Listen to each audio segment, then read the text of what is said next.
এক গরিব ও দুনিয়ার আকাম্মা লোক হঠাৎ করে জানতে পারে তার দাদা তার জন্য 37 বিলিয়ন ইয়েন উত্তরাধিকারী সম্পত্তি হিসেবে রেখে গেছে। কিন্তু এই টাকা পেতে হলে তাকে মানতে হবে কড়া লেভেলের কিছু শর্ত, আর সে পরীক্ষায় পাশ করলে তবেই সে এই সম্পত্তির মালিক হতে পারবে। কি ছিল সেই শর্ত, আর আকাম্মা কি পারবে এই সম্পত্তি জিততে? বন্ধুরা, আজ তোমাদের জন্য নিয়ে এলাম এক অস্থির লেভেলের মুভি এক্সপ্লেনেশন, যার নাম হ্যালো মিস্টার বিলিনিয়ার। এই মুভি দেখার পর আমি নিশ্চিত তুমিও বলবে, ভাই রে ভাই, এমন মুভি এতদিন কই ছিল। মুভিটি একদম শেষ পর্যন্ত দেখলে তোমার হাসতে হাসতে পেট ব্যথা হয়ে যাবে। তাই আর পেঁচাল না পেরে চলো শুরু করে দেই আমাদের আজকের এক্সপ্লেনেশন। মুভির শুরুতে আমরা দুনিয়ার সবচেয়ে অসফল এক ব্যক্তির সাথে পরিচিত হই, যার নাম ওয়াং। ঠিকই ধরেছো, এই ওয়াংই হচ্ছে আমাদের প্রধান চরিত্র। জীবনে এমন কোনো কাজ করা বাকি নেই যে সে করেনি। পেশায় সে একজন গোলকিপার, কিন্তু মাঝে মাঝে মেয়ে সেজেও গোলকিপিং করতে হয় পেটের দায়ে।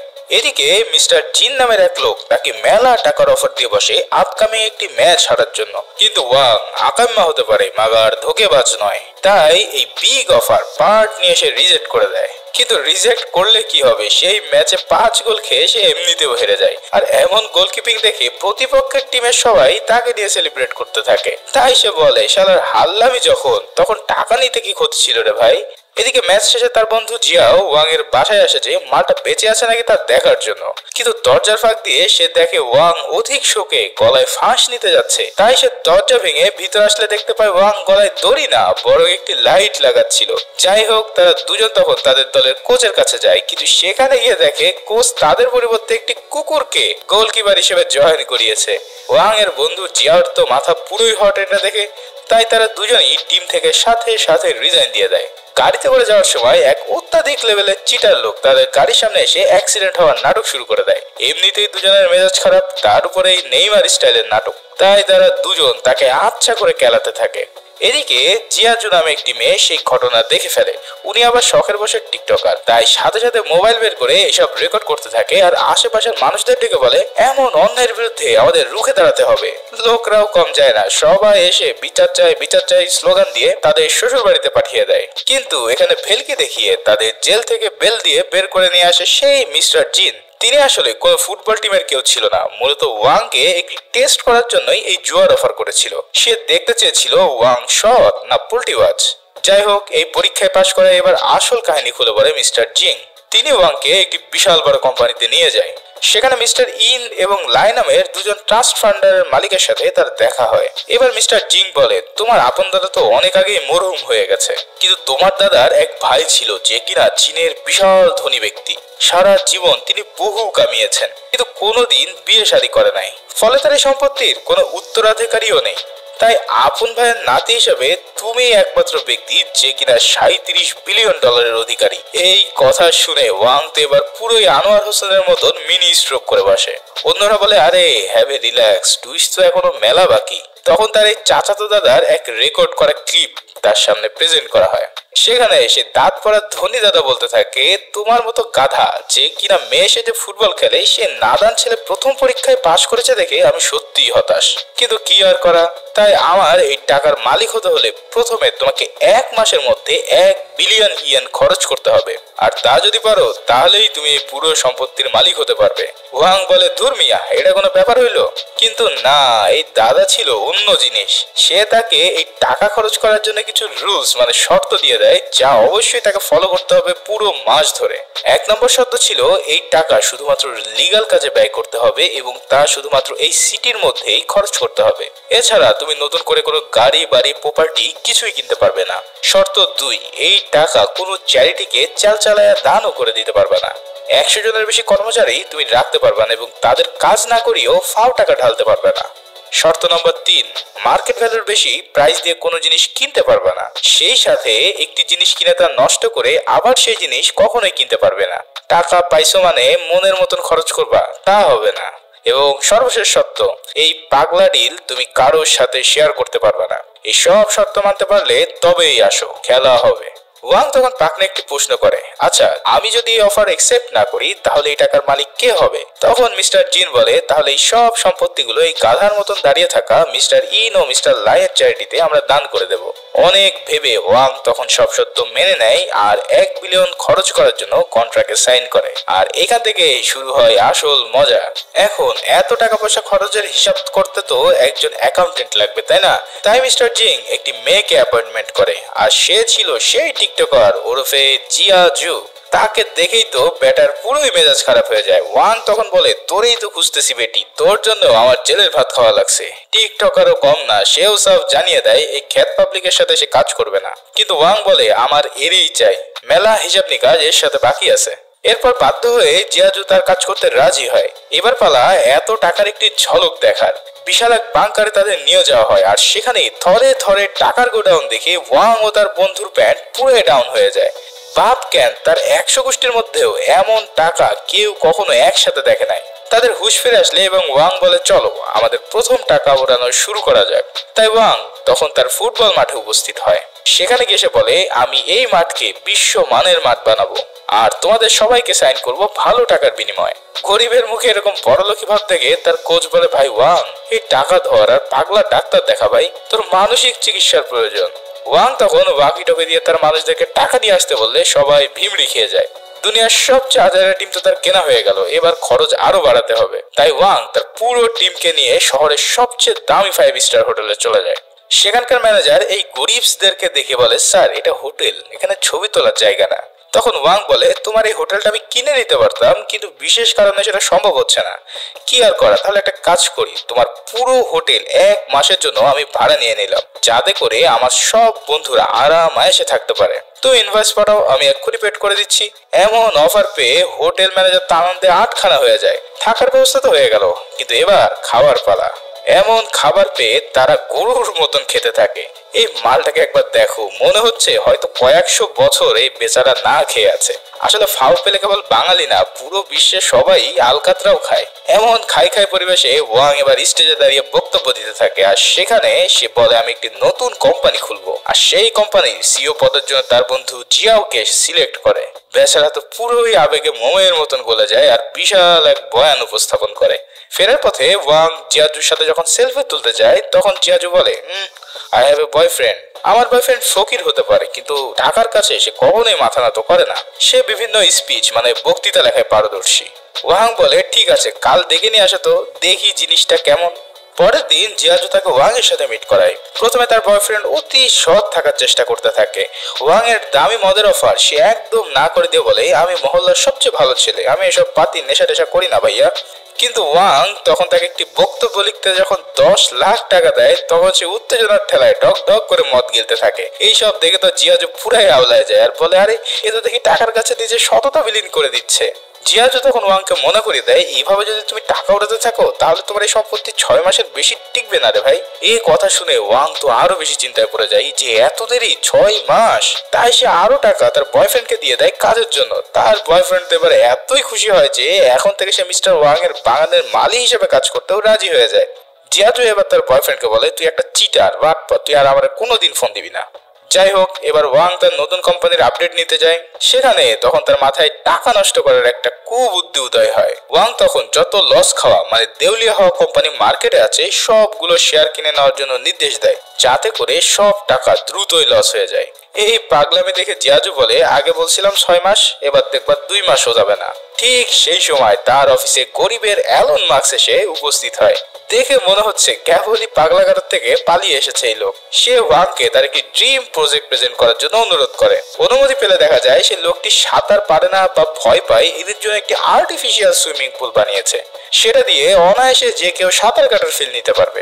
এমন বোকা ছেলের মতন আইডিয়া দেখে সবাই তাকে দূর দূর করে তাড়িয়ে দিতে চায়, কিন্তু ওয়াং এর তো এমন গাজখুরি আইডিয়াই লাগবে তার সব টাকা শেষ করার জন্য। তাই সে তার প্রজেক্ট অ্যাপ্রুভ করে আর পুরো প্রজেক্টের টাকা একবারেই দিয়ে দেয়।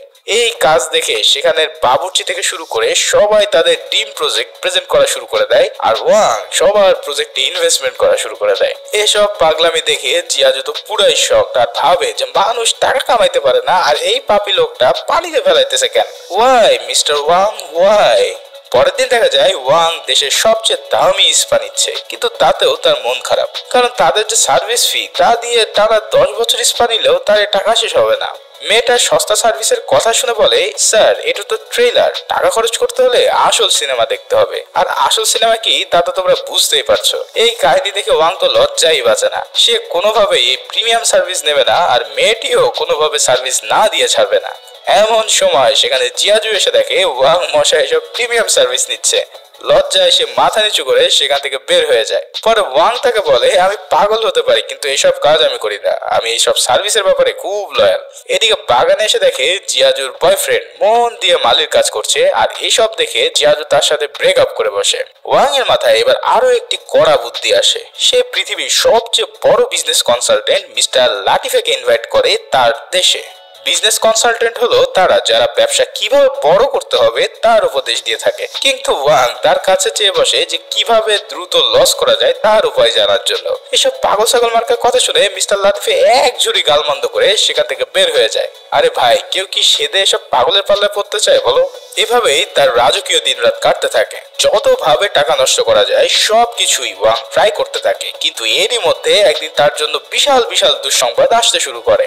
অফিসে গিয়ে সে দেখে যে সকল শেয়ার সে কিনেছিল তাদের কোম্পানিতে হিউজ ইনভেস্টের কারণে সব শেয়ার মূল্য বেড়ে কয়েকশো গুণ হয়ে গেছে। সেই শেয়ার থেকে প্রায় $10 মিলিয়ন তাদের আয় হয়েছে। এছাড়াও সেই গরিবের অ্যালন মাস্ক যে গাঁজাখুরি সুইমিং প্রজেক্ট দিয়েছিল সেটাও ইতিমধ্যে ব্যাপকভাবে ভাইরাল হয়ে গিয়েছে, ফলে কোটি কোটি টাকা আসা শুরু করেছে তাদের কোম্পানিতে।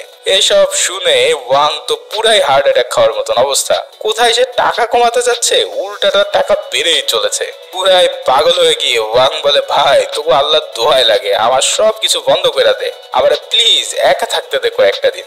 সবাই বলে মানুষ দেউলিয়া হয়ে গেলে তেমন আচরণ করে, এ তো দেখি খুশির ঠেলাই দেউলিয়া হয়ে গেছে। মানুষ কি আর জানে ওয়াং মিয়া কিসের জন্য এমন করতেছে?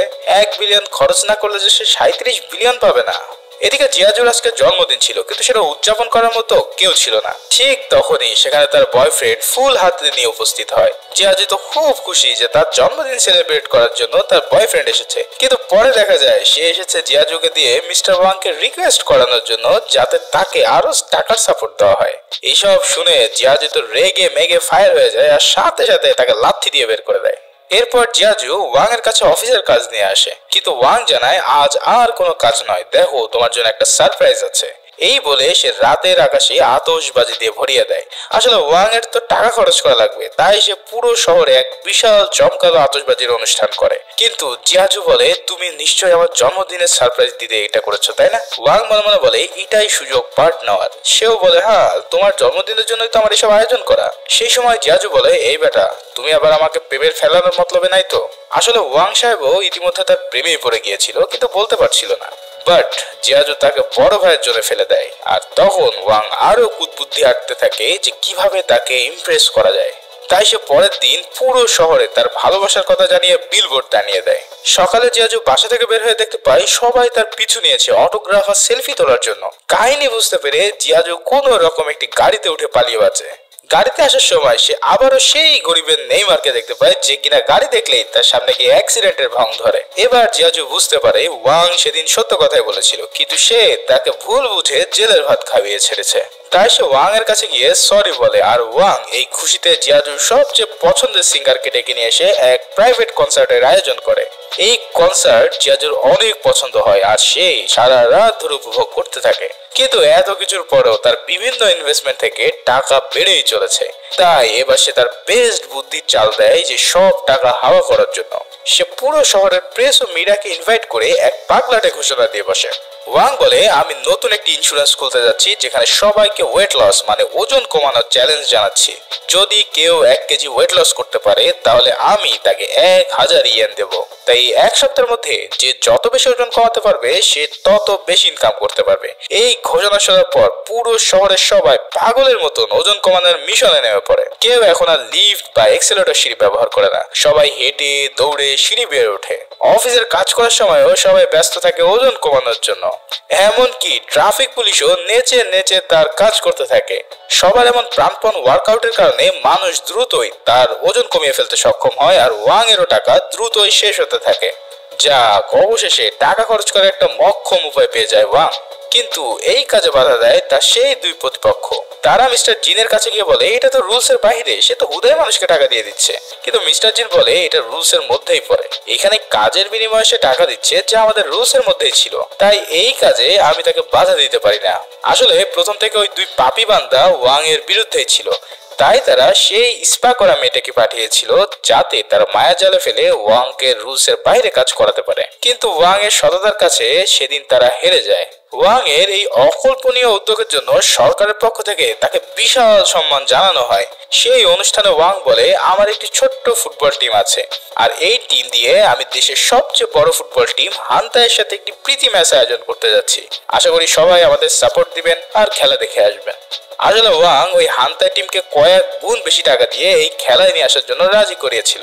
আসলে কোথায় হাতের ফুল আর কোথায় লিভারপুল, এই টিম যদি গোল দেওয়া শুরু করে তাহলে কমপক্ষে 50টা গোল দিবে। তাই হেন্তাই টিম তখন বলে আমরা এই ম্যাচ তখনই জিতবো যদি আমরা 10 গোল দিতে পারি। তার মানে হলো পুরো খেলায় 10 গোলের বেশি হলেই ম্যাচ জিতে যাবে হান্তাই।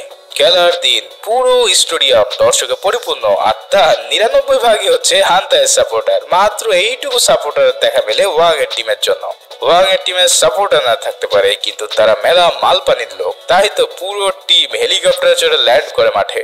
ওয়াং এর দলের প্লেয়ার বুদ্ধি করে অন্য দলের ক্যাপ্টেনের বউকে নিয়ে দুষ্টু মন্তব্য করতে থাকে। এতে করে রক্ত গরম হয়ে গেলে এক ঘুষি বসিয়ে দেয় তার বন্ধুর নাকে। ফলাফল তাকে রেড কার্ড দিয়ে বের করে দেওয়া হয়। কিন্তু তারপরে ওয়াং এর দল হাফ টাইমের আগে 8 গোল খেয়ে বসে। হাফ টাইমে তারা ব্রাজিলের কোচ তিতের মতন শক্তিশালী ডিফেন্সের প্ল্যান করে মাঠে নামে। আর যাই হোক কোনো গোল খাওয়া যাবে না, তাই তারা সবাই মিলে একজনকে ঘিরে ধরে। তবুও তারা আরো এক গোল খেয়ে যায়, আর এরপর তাদের সকল প্লেয়াররা গোল পোস্টের সামনে দাঁড়িয়ে যায় গোল আটকানোর জন্য। একের পর এক শট তাদের প্লেয়ার ঠেকাতে থাকে, কেউ মুখ দিয়ে, কেউ হাত দিয়ে, আবার কেউ বংশধরের মেশিন দিয়ে। এভাবেই একে একে সব গোল ঠেকিয়ে পুরো খেলার সময় পার করে দেয়, আর সেই ম্যাচ 0-9 গোলে জিতে যায় ওয়াং এর টিম। ট্রফি দেওয়ার সময় সেই হান্তাই টিমকে ট্রফির মধ্য থেকে ট্রফির একটা বাচ্চা উপহার দেওয়া হয়। এরই মাঝে ওয়াং এর কাছে কল আসে যে জিয়াজুকে কারো যেন কিডন্যাপ করেছে। তারা 10 মিলিয়ন ইয়েন দাবি করে বসে ওয়াং এর কাছে। ওয়াং এর কাছে এই টাকা তো কোনো ব্যাপার না, কিন্তু নিয়ম অনুযায়ী সে শুধুমাত্র নিজের জন্য টাকা খরচ করতে পারবে। তাই হয় তাকে রুলস ভেঙে টাকা দিতে হবে, অন্যথায় জিয়াজুকে হারাতে হবে। এ তো এক কঠিন সমীকরণে পড়ে গেল ওয়াং। সে এবার মিস্টার জিনের কাছে 10 মিলিয়ন টাকা ধার চায়, কিন্তু জিন তাকে বলে আমি এই বিষয়ে কোনো হেল্প করতে পারবো না। আসলে এটা ছিল ওয়াং এর সর্বশেষ পরীক্ষা। তার দাদা জানতে চেয়েছিল ওয়াং এর কাছে টাকা বড় নাকি মানবিকতা বড়। মূলত মিস্টার জিনি জিয়াজুকে কিডন্যাপ করেছিল আর তাকে সব খুলে বলেছিল। জিয়া তো বলে এত টাকার জন্য ওয়াং মিয়া আমাকে কখনোই বাঁচাতে আসবে না। কিন্তু সবাইকে অবাক করে দিয়ে ওয়াং তার সব টাকা লোভ ছেড়ে 10 মিলিয়ন টাকা নিয়ে চলে আসে জিয়াজুকে বাঁচানোর জন্য। বেচারা মেলা কান্না করতে থাকে আর বলতে থাকে আরে বেটি, কিডন্যাপ হওয়ার সময় পাইলি না, আর কয়দিন পরে হইতি। টাকার চেয়ে মানবতাকে প্রাধান্য দেওয়ায় তাকে পুরো সম্পত্তির মালিক বানিয়ে দেয় তার দাদা। এছাড়াও জিয়াজু পেয়ে যায় তার আসল ভালোবাসার মানুষকে। এরপর কেটে যায় বেশ কয়েকদিন, আর এরই মধ্যে জিয়াজু প্রেগনেন্ট হয়ে যায়। এবার তার এক ফাউন্ডেশনে যায় তাদের সকল সম্পত্তি দান করার জন্য। কিন্তু ফাইনাল সাইন করার আগেই হুট করে তাদের মাথায় আসে আরে আমাদের সন্তানদের জন্য তো কিছু রেখে দেওয়া হলো না। আমরা তো মেলাই এনজয় করে ফেলছি, কিন্তু আমাদের সন্তানের জন্য তো কিছু টাকা রাখার প্রয়োজন, তাই না? তাই তারা ম্যানেজারের কাছে একটু সময় নেয় একটা লিস্ট করার জন্য যে বাচ্চা হওয়ার পরে তার কি কি প্রয়োজন হবে। কিন্তু এই লিস্ট আর শেষ হয় না। দিন গড়িয়ে রাত হয়ে যায়, কিন্তু এদের লিস্ট করা শেষই হয় না। আর এরই মধ্যে দিয়ে মুভিটি এখানেই শেষ হয়। তোমাদের কি মনে হয় অদত কি তারা টাকা ডোনেট করতে পারবে? তোমাদের মতামত কমেন্টের মাধ্যমে জানাতে ভুলো না। কিন্তু ভিডিওটি ভালো লেগে থাকলে লাইক ও শেয়ার করতে ভুলো না, আর একদম নতুন হয়ে থাকলে প্লিজ সাবস্ক্রাইবটা করে দিও। সবাই ভালো থাকো, সুস্থ থাকো, ধন্যবাদ।